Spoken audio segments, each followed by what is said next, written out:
Malinaw na ang bagong anyo ng Senado, puno ng veterano, kilalang pangalan at bagong lakas mula sa oposisyon. Wait a minute.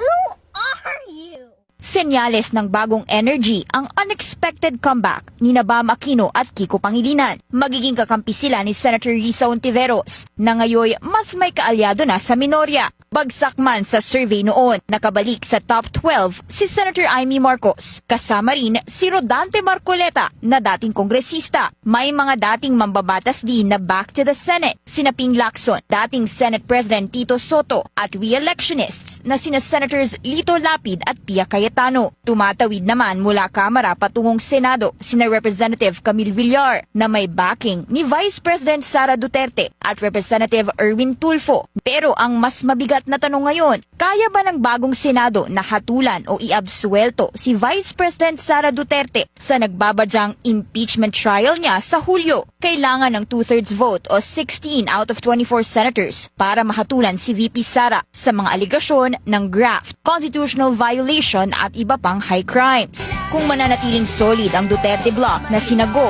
De La Rosa, Marcos at Marcoleta at magsasay din si Villar sa pagtutol sa conviction, pwedeng hindi umabot sa 2/3 vote.